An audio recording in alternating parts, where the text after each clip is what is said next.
France are through to the semi-finals of the World Cup for a third consecutive edition.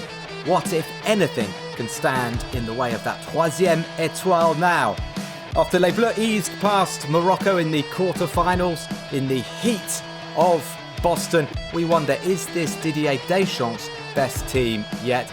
And we also address the biggest mystery of all. Why can't Kylian Mbappé and Lionel Messi take a proper penalty?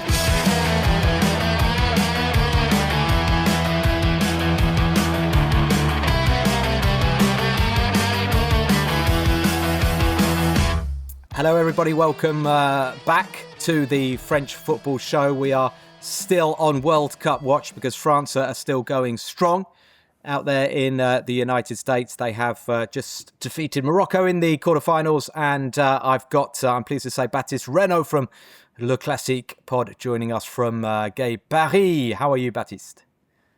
Feeling very warm. The heat wave is back on, but it's France. The French football team is feeling very hot at the same time, so we can bear that. Yeah, it looked hot in Boston. JJ, how are things with you? You've moved out of your aircon hotel and back into your flat?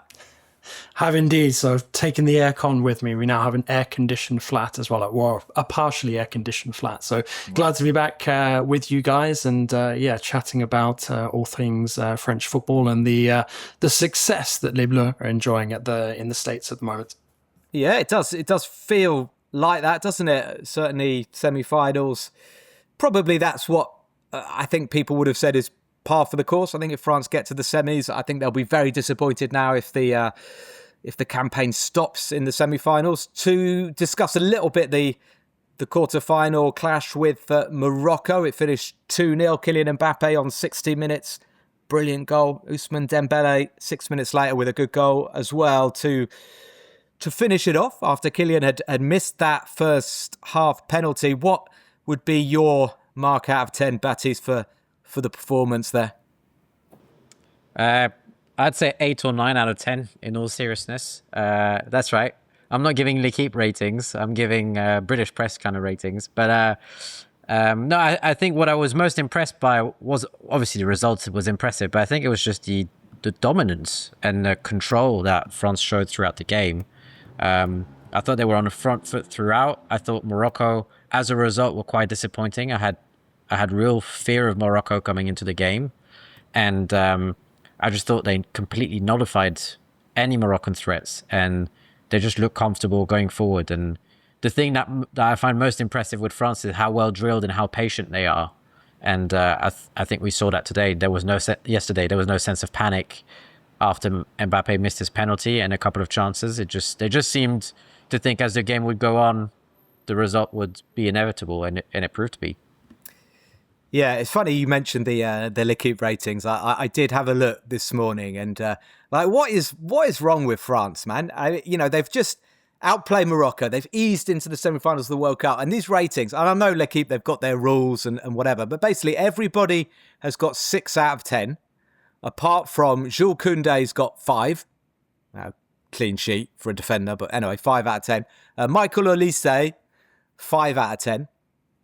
And we've got a couple of 7s. So Kylian Mbappé, 7 out of 10. Congratulations. I mean, he'll be loving that.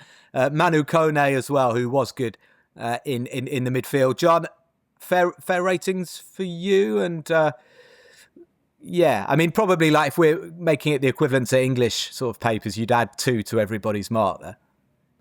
Yeah, possibly. I mean, I will qualify my comments on this, and I will say that I do think that Morocco didn't play to the fullest of their potential. I feel like they were obviously missing Saibari in attack. That's a huge blow for them. I don't think we can negate the influence that he had over their entire tournament up to the France game.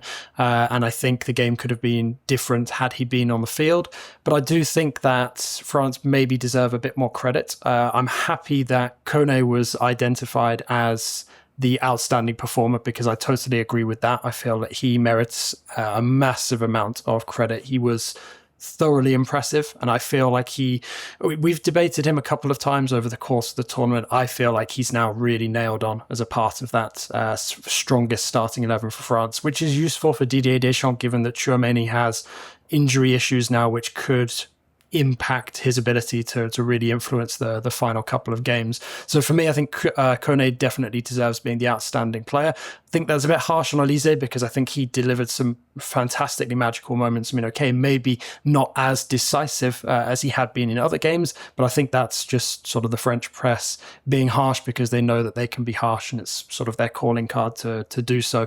I feel like it's unnecessarily nitpicking at the moment, but I do feel like France didn't quite have to be in absolute top gear to beat Morocco because, unfortunately, in my point of view, Morocco were a little bit below what I had expected from them pre-game. Is there a lack of good teams, Baptiste? Like, we'll obviously go further with France, and they're really impressive. But I should say as well, we're recording this before we know the result between Belgium and Spain. But I mean, Belgium, on paper, they're pretty average.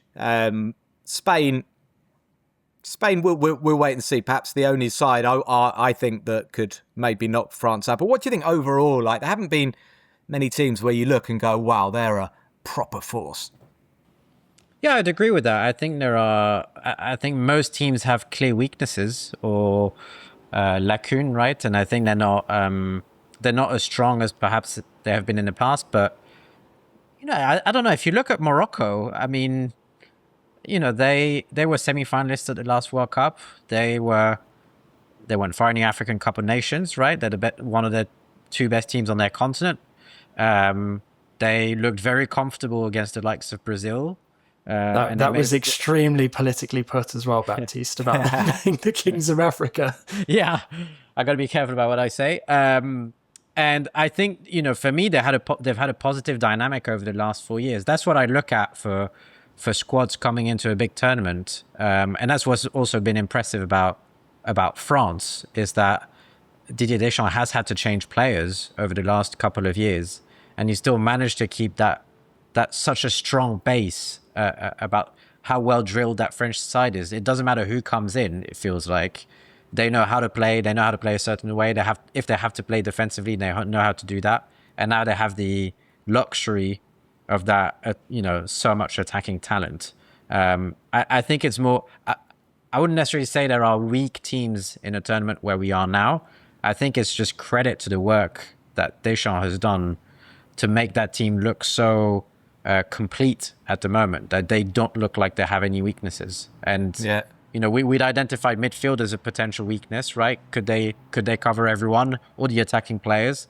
I think the discipline we've seen from players like Désiré Doué yesterday, helping against Hakimi, pressing really high, Mbappé, Dembélé, Olise pressing really high. I think that just shows that they're technically, we knew they were gifted. Tactically, they are very, very strong. And that's maybe where we're seeing some weaknesses in the other sides at the moment. It's just that connection isn't necessarily there between the technical and the tactical in all aspects. Yeah, it was interesting hearing Thierry Henry saying that what's impressed him most has been how good France have been off the ball, like when they don't have the ball. And goes to back to what we were saying a couple of weeks ago, that Deschamps seems to have said to his attacking players, like, I'll play the four of you. We'll go, not all out attack, but we'll go very attack-minded. But only if you keep your end of the bargain and you show positional discipline and you all work off the ball, and they seem to be doing that. One other thing we learned, I think, last night is don't tell Adrien Rabiot something if you don't want it repeated. Because after the game, I don't know if you heard this, like he said, I was just chatting to some of the Moroccan boys and they're all saying we're not as good as we were 4 years ago, which I think is true. Looking at it, but I'm not sure, if they did tell Adrien that, I'm not sure they wanted him going on telly and kind of announcing that to the world. But JJ, I want to ask you, were you ever slightly worried for France? Because the thing is, watching this, you had Mbappé miss his penalty. The first half was 15 minutes in, still 0-0. I had this feeling that there was just never any worry, that the goal, it was just going to come.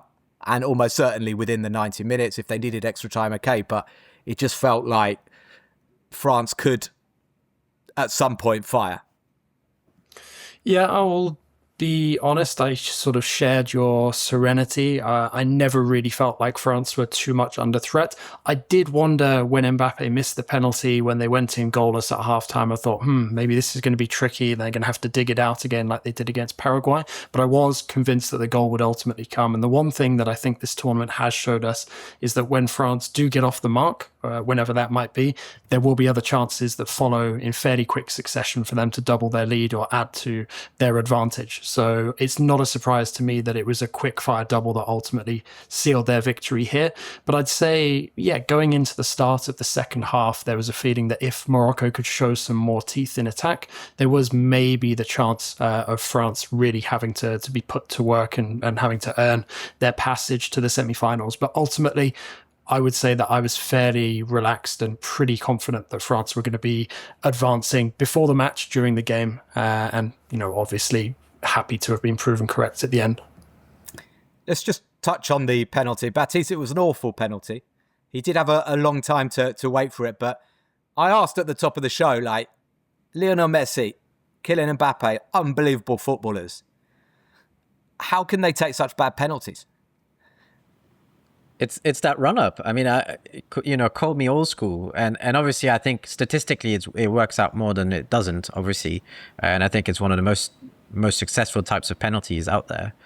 But I think you always take a risk when you don't necessarily focus on the ball and you don't necessarily clear your head. You were always told about the best penalty takers just sort of putting the ball down, they pick a side, and they stick to it. And that's a massive cliche. Obviously, we're not in these people's heads, and the likes of Messi and Mbappé are way too talented for me to make any kind of claim as to me knowing any better.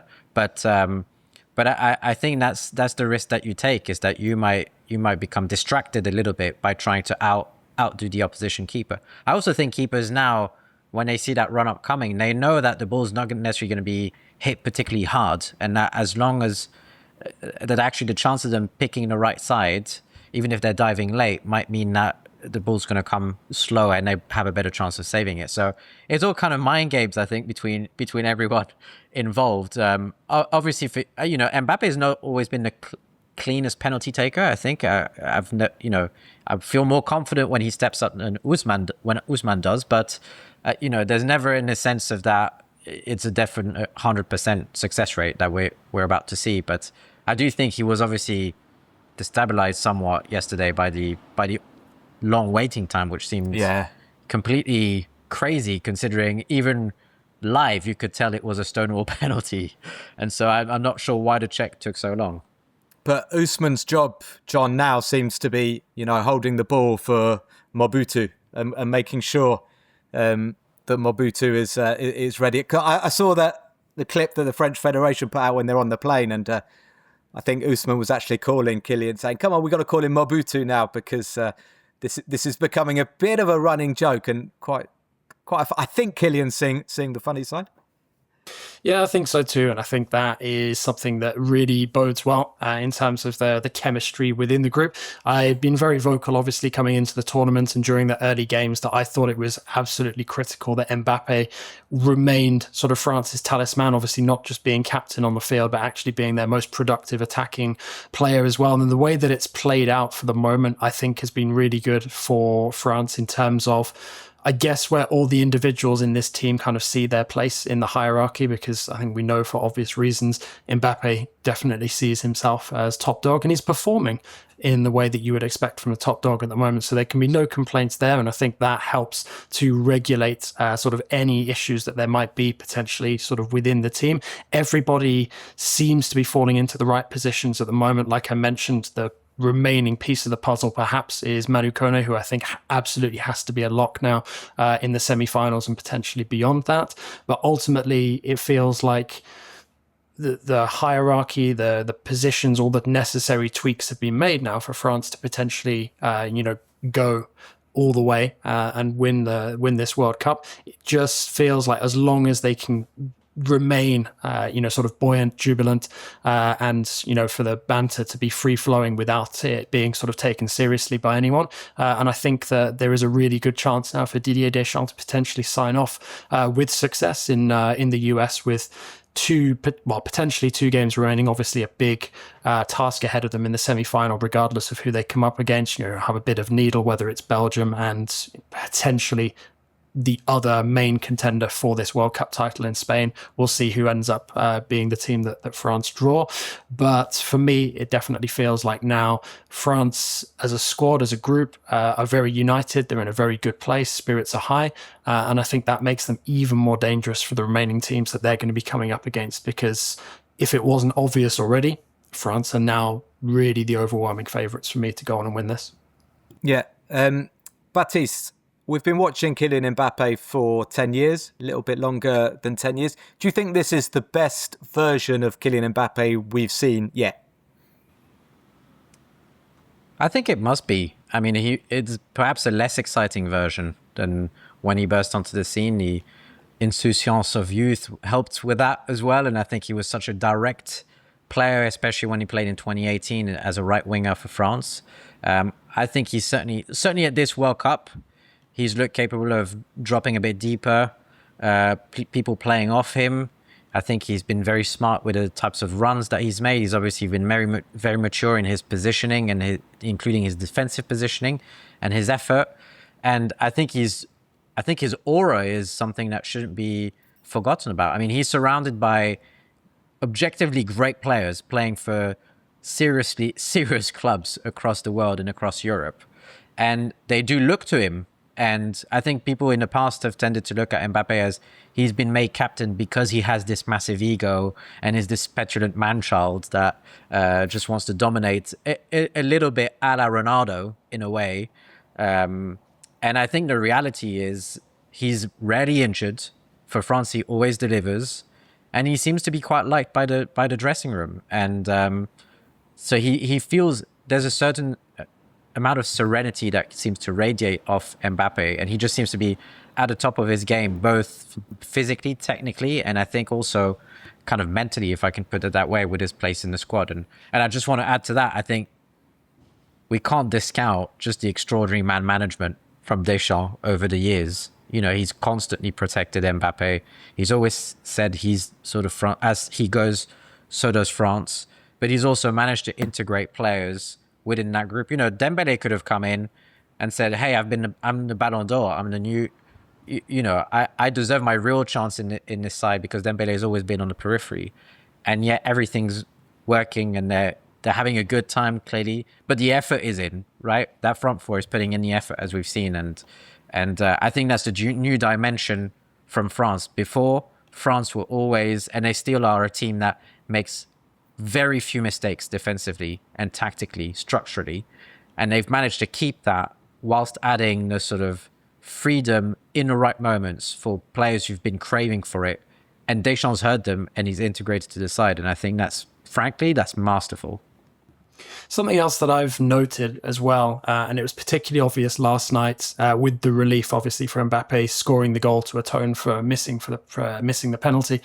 But for me, I've noted major intensity on the part of Kylian Mbappé as well. You look at the sort of additional celebration afterwards where he's like shaking his fist and he's really sort of like gritting his teeth. He's properly clenched, and you can sense that there is this real desire, this real will to win. And I think that's something really, really rare. And I think that's also contributed towards this selfless version of Mbappé that we're seeing so far in this tournament. And I just wondered, Matt, if it's something else that's also struck you, obviously having been a student of Mbappé since bursting onto the scene, and we've enjoyed him for so many years. I feel like this is really something that is kind of setting him apart to every other star that's performing really well at the World Cup so far. And just wondered if that's something, if that's an opinion you would share.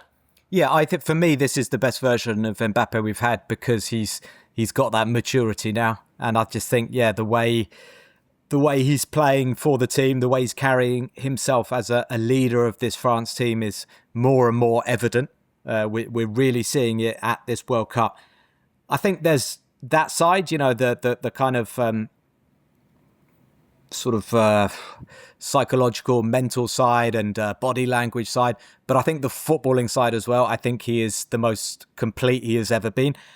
I remember this interview with Leonardo Jardim, which made me laugh a few years ago when I think Mbappé had just signed for Real Madrid and he was asked like if he's better than ever now, and he said no, the best Mbappe was when he was 17 at Monaco, and it was exactly what I kind of felt, because he was just so lithe and quick and unpredictable and devastating, and then he just bulked up a lot and he became a different kind of player. But I think now he's using his strengths again. I think there was a period where he was at PSG in particular trying to kind of drop deep all the time, pull the strings, be the guy who kind of does everything. Whereas now we're seeing him playing sometimes off the shoulder of the last defender, going in behind, the run for the penalty against Morocco. It was just absolutely devastating, so direct. And whether that's a physical thing, that he feels like he's got his maximum sort of capacities back now and he's able to run at defenders, or whether it's sort of a change in mentality in terms of him knowing how best to use his athletic qualities. I'm not sure, but I do think absolutely, I do think he's phenomenal. And I was just discussing with a few people, we're getting ahead of ourselves here. France win the World Cup. Somebody said, does Ousmane get another Ballon d'Or? And the consensus was no, it'll be Kylian. So even though Ousmane has won an awful lot, including the Champions League, again, like Mbappe, the way he's kind of taken this leadership role and kind of he is the go-to man. So so there you go. And if I can add, I think that's a great point, because I saw somebody mentioning recently, Dembele obviously scored yesterday, but if you had to rank the impact of French players over the World Cup, where would you rank Dembele? And I'm not, you look at the performances across the board, and I think of Saliba's performance yesterday, Upamecano since the start of the tournament. I think, Rabiot has quietly been extremely effective, I think it's you look at Argentina, and obviously Messi stands out, and the team works for him, and obviously there are great performances, but I have to say it also feels like the majority of those players are at the top of their game individually as well as collectively at the moment for France, without wanting to get too carried away. I think that's why people are getting carried away, is because it's been so dominant and so impressive. And for me, you look at, like I said, you look at Saliba and Upamecano yesterday, and they were just always on the front foot. And that also came from seeing the effort from the likes of Mbappe and Dembele and Olise, and in particular Doué, to put in the effort and be on the front foot. I think that was quite spectacular yesterday. No, I agree. Like Saliba's role in the opening goal, he was pushing like high into the Morocco half, winning the ball. But I also think that is also partly down to Morocco just not posing a threat. And again, thanks to Adrien Rabiot, we know that France felt confident, because Rabiot said we never really felt they were dangerous.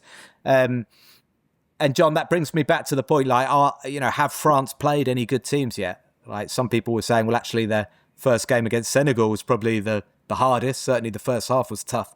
And Spain or Belgium, I think if Belgium do beat Spain, then they're going to have some serious momentum. But the semi-final is going to be the biggest test, and maybe complacency could be an issue now just because France have had it relatively easy. Yeah, personally, I would actually find it more fascinating if France do come up against Belgium, because then you have that added needle, that sense of injustice that the Belgians feel from back in 2018. But let's not forget, also, you've got Rudy Garcia as head coach of the Belgian national team as well. So he knows a lot of those French players inside and out. Obviously, he'll have spent a lot of time watching the French national team as a pundit over the years. And I feel that, honestly, if Belgium can get past Spain, which I don't think is impossible. If you look at the way that Belgium have played when De Bruyne has come off, how prolific they've been when they've had that sort of handbrake taken off on them. I'm not trying to unnecessarily snipe at KDB, but just feels like the Belgian national team perform better when he's not on the field. And it's the same way that I would feel that I think Portugal would have played better had Ronaldo been taken off more regularly. And I think really that could actually be a much bigger challenge. But I think the obvious sort of elephant in the room in this discussion is the fact that France technically should have played against Norway's strongest team, and we know that Norway rotated out the entire 11, so it's a little bit unfair on France in that respect, because it was out of their control. Norway had basically assured their place in the knockout round already, so opted to rest their players. And you could argue that maybe if Norway were to come up against France in the final, which is the only way it could still happen, maybe that's the only way that we could definitively say that sort of France, absolutely played the strongest version of every team that they faced. But for me, I do think that if we're looking ahead, I would fancy France still against either Spain or Belgium. I just feel like Belgium might be a more complete challenge, and there'll be a lot more riding on it than there would be against Spain, which sounds a bit silly to say because Spain-France obviously is a huge matchup and a rematch of the Euro final from 2 years ago.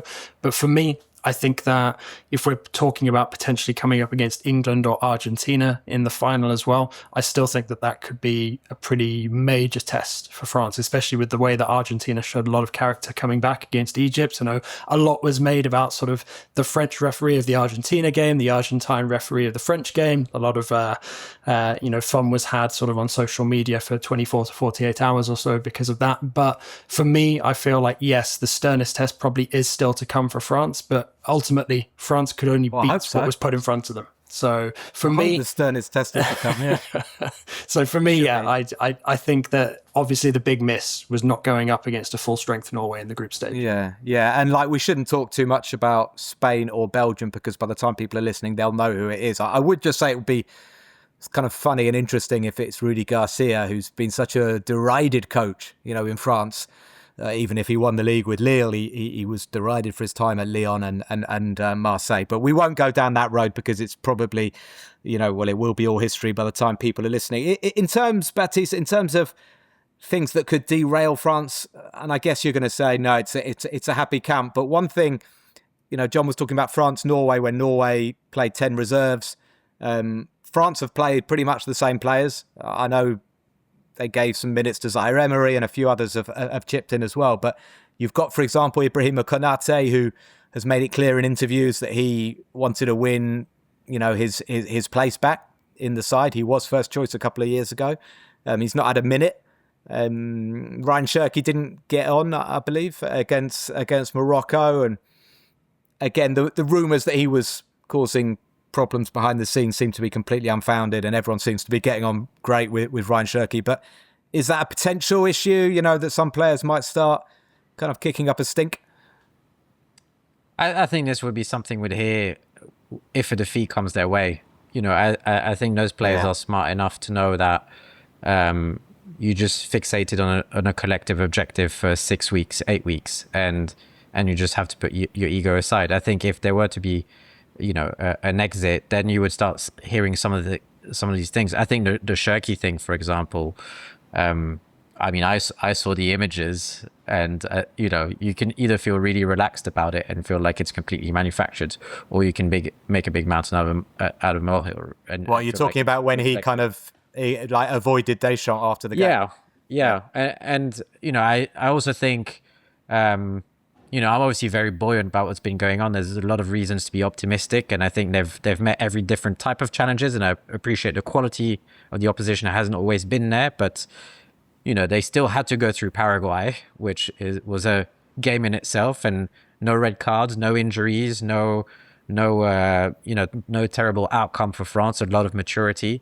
I think they've demonstrated that maturity throughout, and when you look at people like Didier Deschamps and Guy Stéphane, they've been there before.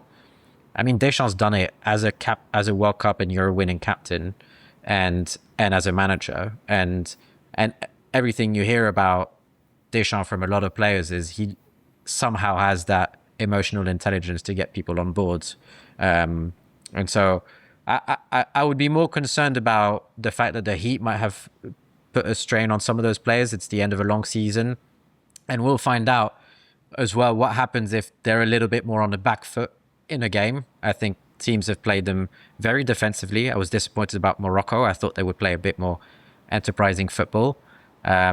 We'll see if they find themselves again against a team that puts them on the back foot. But I think there are, without wanting to get carried away, we've had difficult defeats in the past, France, but I think the camp seems happy, as you said, and technically the football is very solid, and they're very confident, and they've gone. I'm doing a long monologue, but if you look at what I looked That's at why was, that's why we pay you the big money, Baptiste. yeah.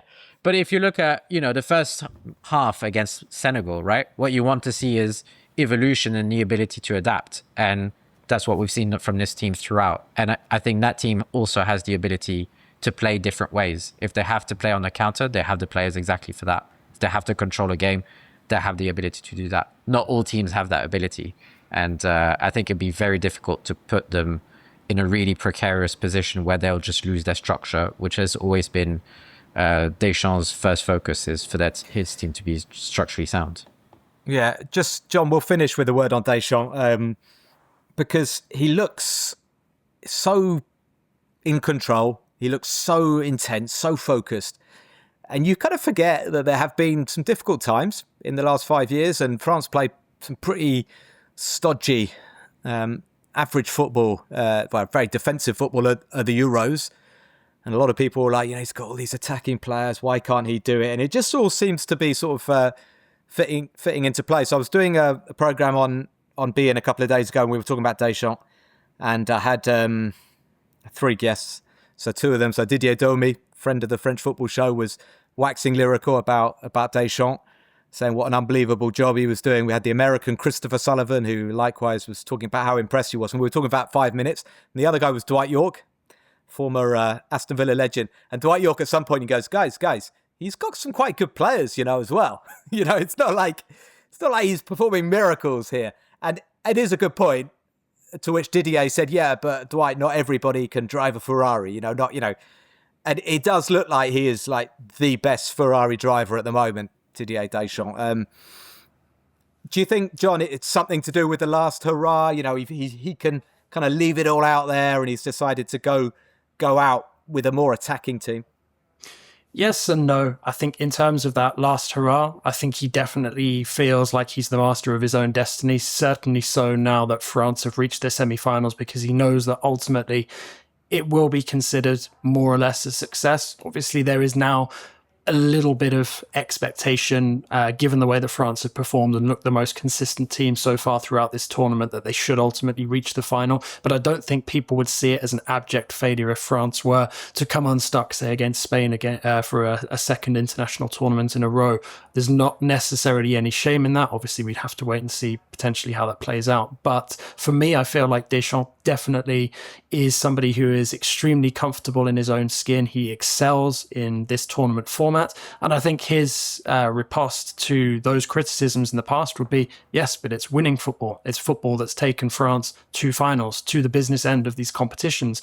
And it's impossible to argue against that. Sure, there's been times where us lovers of French football have been tearing our hair out, or the hair that we have left, because of all of these talented players that he has available to him that don't necessarily get a look in, or it takes them so long to bed into the team, to be bled in, because Deschamps is very fixed on the players that he trusts when it comes to his major international tournament selections.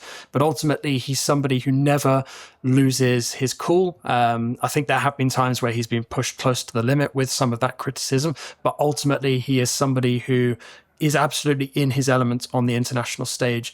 Honestly, I find it very difficult to imagine how he might be able to go back to the club circuit after so long away, because I feel like he's really become sort of a creature that's been conditioned by his surroundings for the last sort of best part of 15 years or so as France national team coach. But it's really, he's somebody who's so in his element at this kind of stage of a World Cup or of a Euro that, I can see why players put their complete faith in him, and ultimately why he's such a popular figure within fans of the French national team. Yeah, I think you've summed that up very well, JJ. I'm going to go with the last question to Baptiste and to JJ. If you had to choose between Arthur Ferry, the Franco-British tennis player who's about to play his Wimbledon semi-final, and Michael Olise, who would you pick? And I guess, Baptiste, you're picking for France here. It's got to be Michael.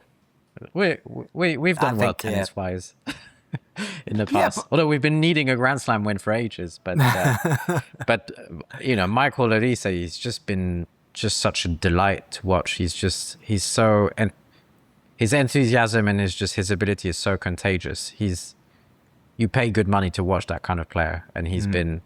I think the fact he's so comfortable on the ball and he's willing to take risks, I think has rubbed off on other players in the team who felt a little bit more liberated. So, gotta go with Michael. No, I get that. I get that, John. Have we, as Brits, drawn the short straw here?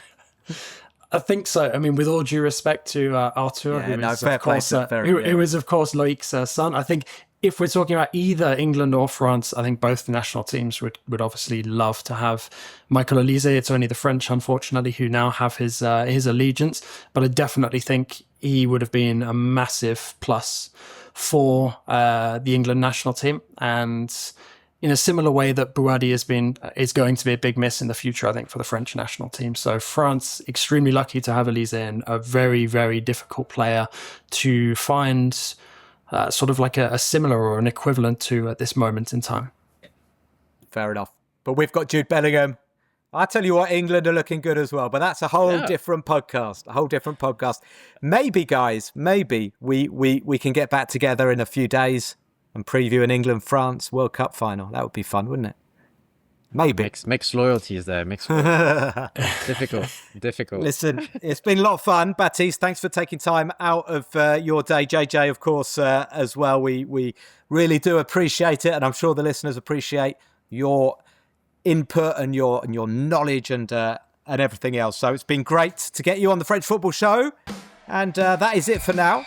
But hopefully things will keep on ticking over until next Sunday, and we'll keep talking World Cup action. Thanks, Baptiste. Thanks, JJ. And thank you to you, the listeners. We'll be back for more French football very soon. Take care. Bye-bye.